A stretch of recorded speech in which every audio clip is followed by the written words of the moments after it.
যোৱা 7 অক্টোবৰ তাৰিখে ৰাতিপুৱাতেই পেলেষ্টাইনৰ হামাছ নামৰ যিটো উগ্ৰপন্থী বা টেৰৰিষ্ট এক্সট্ৰিমিষ্ট সংগঠন হয় সেই ইজৰাইলৰ ওপৰত প্ৰায় 5,000 ৰকেটেৰে আক্ৰমণ কৰে আৰু তাৰ যিটো ইজৰাইলৰ বেষ্ট কিন্তু এয়াৰ ডিফেন্স সিস্টেম বুলি আমি শুনি আহিছোঁ সেই বেষ্ট এয়াৰ ডিফেন্স সিস্টেম যিটো আইৰন ডমেও কি কৰিব নোৱাৰে যে ৰকেট 5,000 ৰকেট যিহেতু একেবাৰে নিক্ষেপ কৰা হয় গতিকে ৰক্ষা কৰিব বা ডিফেন্স কৰিব তাৰপিছতে ইজৰাইলৰ বুকুত এক ধ্বংসলীলাৰ সৃষ্টি কৰে বহুত মানুহৰ মৃত্যু হয় বহুত মানুহ আহত হয় আৰু তাৰ প্ৰত্যুত্তৰ হিচাপে এতিয়া কি ইজৰাইলে পেলেষ্টাইনৰ ওপৰত বা হামাছ নামৰ উগ্ৰপন্থী সংগঠনৰ মানে বিৰুদ্ধে যুদ্ধ ঘোষণা কৰিছে গতিকে সেই যুদ্ধ যি হৈছে সেই যুদ্ধ আমি হোৱাৰ বাতৰিবিলাক আমি নিউজ চেনেলতে হওক বা আমি ছ'চিয়েল মিডিয়াত সকলোৱে পাই আছোঁ যুদ্ধৰ বিভিন্ন বিভীষিকা যিটো যুদ্ধ অত্যাচাৰ কৰিছে যেনেকৈ হামাছ উগ্ৰপন্থী মহিলাৰ ওপৰতো কেনে অত্যাচাৰ কৰিছে সেইবিলাক নিউজ আমি পাই আছোঁ গতিকে এই ইজৰাইল আৰু পেলেষ্টাইনৰ মাজৰ যি যুদ্ধ এই যুদ্ধ কিয় হৈছে একচুৱেলি আৰু বা এই হামাছ নামৰ উগ্ৰপন্থীটো কি হয় তাই কিছু কথা জানিবলৈ আজি আড্ডা ভিডিঅ'ত আমি তাই কিছু কথা পাতিবলৈ বা জানিবলৈ চেষ্টা কৰোঁ ইজৰাইল আৰু পেলেষ্টাইনৰ এই যুদ্ধৰ যি কথা জানিবলৈ একচুৱেলি আমি ইতিহাস বা হিষ্ট্ৰী কিছু কথা আমি জানিব লাগিব প্ৰথমতে আৰু ইজৰাইল এখন ডাঙৰ দেশ নহয় এজন খুব সৰু দেশ হয় আমি সকলোৱে মেপত আমি দেখিবলৈ খুব সৰু দেশ হয় আৰু তাৰ জনসংখ্যা খুব কম আমাৰ অসমৰ যেনে অসমৰ বৰ্তমান 3 বা 4 কোটি জনসংখ্যা আছে কিন্তু ইজৰাইল এখন দেশ হয় দেশত তাত জনসংখ্যা মাত্ৰ 91 নে 91 নে 93 লাখ মাত্ৰ জনসংখ্যা 1 কোটিও নহয় মানে কম জনসংখ্যা তৎসত্ত্বেও কিন্তু ইজৰাইলৰ চাৰিওফালে থকা যিবিলাক দেশ ইজৰাইলৰ চাৰিওফালে মুছলিম কাণ্ট্ৰি আছে আৰৱ কাণ্ট্ৰি আছে ইজিপ্ত লেবানন সিৰিয়া জৰ্ডান এইবিলাক সকলো দেশ তাৰ সময়ত ইজিপ্তক এই সকলোবিলাক 4-5খন দেশে একেলগে আক্ৰমণ কৰিছিলে কিন্তু তৎসত্ত্বেও কিন্তু ইজৰাইলক পৰাস্ত কৰিব পৰা নাছিলে মানে ইজৰাইলে সেই সকলোবিলাক যুদ্ধত জয়ী হৈছিল আৰু ইজৰাইল আৰু পেলেষ্টাইনৰ যুদ্ধৰ কথা আমি বাতৰিত মাজে সময়ে প্ৰায় শুনি থাকোঁ বা এনেকুৱা সংঘৰ্ষ সৰু ডাঙৰ অংশ হৈ থাকে এই ইজৰাইল যে দেশখন হয় একচুৱেলি ইজৰাইল দেশখন কাৰ হয় ইহুদীসকলৰ দেশ ইহুদীসকলৰ একমাত্ৰ দেশ আৰু ইহুদী বুলি কোৱাৰ লগে লগে আমি ইহুদী আমি যেতিয়া দ্বিতীয় বিশ্বযুদ্ধৰ আগৰ সময়ছোৱালৈকে বা দ্বিতীয় বিশ্বযুদ্ধৰ সময়ছোৱাত যে জাৰ্মানী হিটলাৰে কেনেকৈ ইহুদীসকলৰ ওপৰত অত্যাচাৰ কৰিছিলে তাৰ কথা আমি সকলোৱে জানোঁ চাগে কাৰণ সেই সময়ত হিটলাৰে জাৰ্মানীত প্ৰায় কিমান সেই সময়ত জাৰ্মানীত মানে দ্বিতীয় বিশ্বযুদ্ধৰ সময়ত যেতিয়া হিটলাৰে ইহুদীসকলৰ ধ্বংসযজ্ঞ বা হত্যা লীলা আৰম্ভ কৰিছিলে সেই সময়ত জাৰ্মানীত ইহুদীসকলৰ প্ৰায় 90 লাখ মান জনসংখ্যা আছিল কিন্তু তাৰ প্ৰায় 60 লাখ মানে ইহুদীসকলক হত্যা কৰা হৈছিলে বুলি কোৱা হৈছে গতিকে কিমান সংখ্যক মানুহক হত্যা কৰা হৈছিলে আৰু নিৰ্মমভাৱে হত্যা কৰা হৈছিল কাৰণ ডিটেনশ্যন কেম্পত সকলোকে প্ৰায় আবদ্ধ কৰা হৈছে তাৰপিছত তাৰ পৰা কোনো গেছ চেম্বাৰত মানে এটা চেম্বাৰত গেছ দি সেই গেছবিলাকৰ জৰিয়তে ইহুদীসকলক মাৰিছিলে বা বিভিন্ন মানে একদম নিৰ্মমভাৱে হত্যা কৰিছিলে তাৰ আগলৈকে বা সেই সময়ছোৱালৈকে 1948লৈকে ইজৰাইল নামৰ কোনো দেশ নাছিলে বা ইহুদীসকলৰ কাৰণে নিজস্ব কোনো দেশ নাছিলে ৱেষ্টাৰ্ণ যিবিলাক পশ্চিমীয়া দেশ হয় জাৰ্মানী হওক বা ব্ৰিটেইন বা আমেৰিকা ৰাছিয়া এইবিলাক দেশত সিঁচৰিত হৈ আছিলে তাৰ আগৰ সময়ছোৱাত যেনিবা ইজৰাইল বা পেলেষ্টাইন যিটো পেলেষ্টাইন হয় পেলেষ্টাইনৰ ওচৰত কি আছে এটা জেৰুজালেমত সেই আগৰ ইতিহাস আছে ইজৰাইলসকলৰ বা ইহুদীসকলৰ কিন্তু সেই সময়লৈকে 1948লৈকে ইজৰাইলীসকলৰ বা ইহুদীসকলৰ কোনো নিজস্ব দেশ নাছিলে 1948ৰ পিছতহে ইজৰাইল নামৰ দেশখন সৃষ্টি হয় আৰু দেশখন পৰ পেলেষ্টাইন বৰ্তমান যে পেলেষ্টাইন সেই পেলেষ্টাইনখন আগতে সম্পূৰ্ণ এখন পেলেষ্টাইনে আছিলে বা এখন মুছলিম কাণ্ট্ৰি এখন আছিলে তাৰপিছতে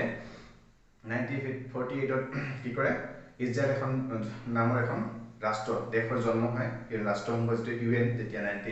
1945ত যেতিয়া কি হৈছিলে দ্বিতীয় বিশ্বযুদ্ধ অন্ত পৰিছিলে তাৰপিছতে কি কৰিলে ৰাষ্ট্ৰসংঘ জাতিসংঘৰ বিফলতাৰ পিছতে কি কৰিলে ৰাষ্ট্ৰসংঘৰ জন্ম হৈছিলে আৰু ৰাষ্ট্ৰসংঘই 1948ত এই ইজৰাইল নামৰ দেশখন জন্ম দিছিল গতিকে ইজৰাইল বা ইহুদীসকলৰ যি যুদ্ধ হয় এই যুদ্ধ একচুৱেলি তেওঁলোকৰ অস্তিত্ব ৰক্ষাৰ যুদ্ধ কাৰণ ইমান অত্যাচাৰ এটা সময়ত তেওঁলোকে অত্যাচাৰৰ সন্মুখীন হৈছে কিমান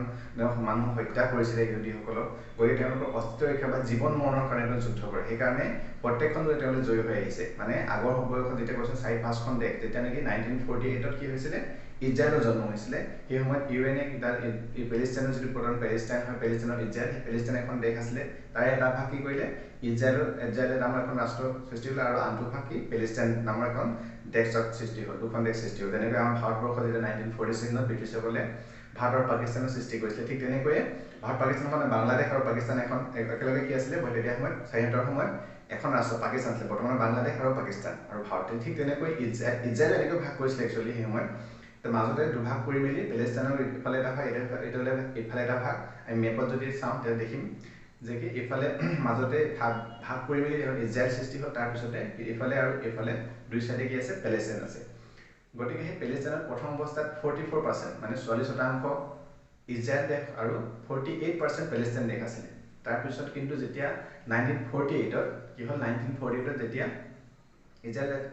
গঠন হয় তাৰ পৰা ব্ৰিটিছসকল তাৰ আগলৈ ব্ৰিটিছে তাত কলনিয়াল শাসন কৰিছিলে আৰু ব্ৰিটিছে তাৰ পৰা গুচি যায় তাৰপিছতেই তাৰ যিবিলাক ওচৰ চুবুৰীয়া মুছলিম দেশ আছিলে মুছলিম ইছলাম ধৰ্মৰ দেশ আছিলে তেওঁলোকে ইজৰাইলৰ ওপৰত আক্ৰমণ কৰে 1968 1973 এনেকৈ ডাঙৰ ডাঙৰ যুদ্ধ কিছুমান সেই আৰু 1948ৰ কলনিয়ালকে প্ৰায় এবছৰৰ যুদ্ধ হয় সেই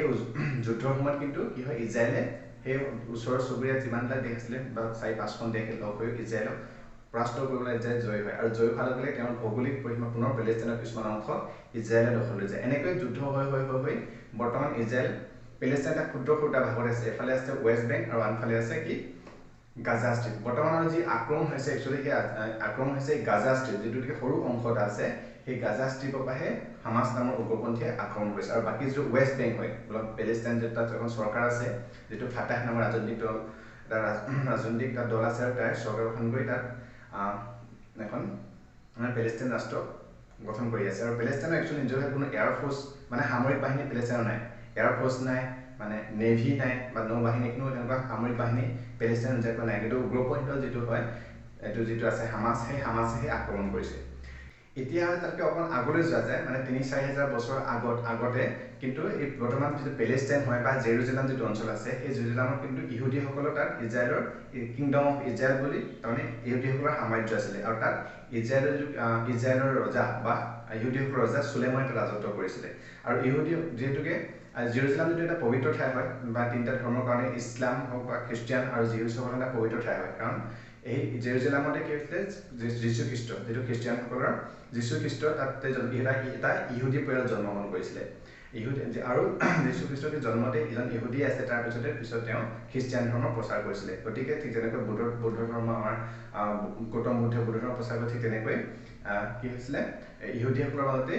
যীশু খ্ৰীষ্টৰ জন্ম হৈ তাৰ পৰা খ্ৰীষ্টিয়ান ধৰ্ম প্ৰচাৰ কৰিছিলে তাতেই মানে কি হ'ল যিটো আৰু তাতে মুছলিমসকলৰ ইছলামসকলৰ তাত হজৰত মহম্মদ যে এসময় তাত হজৰত মহম্মদ তাত আহিছিলে আৰু তাতে মুছলিমসকল বা ইছলামসকলৰ এটা পবিত্ৰ মানে মক্কা আৰু মদিনাৰ পিছতে এটা পবিত্ৰ স্থান হিচাপে জেৰুজালেমৰ যিটো এটা সেই আছে আল-আকছা মছজিদ বুলি আছে তাত সেইটো মানে তেওঁলোকে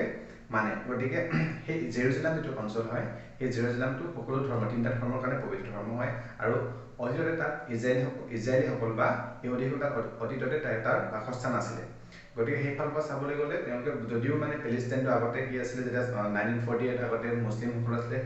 তাৰতো যদি আগলৈ যোৱা তেতিয়াহ'লে সেই ঠাইটো ইহুদীসকলৰ এটা ঠাই আছিলে আৰু যেতিয়া ইহুদীসকল তাত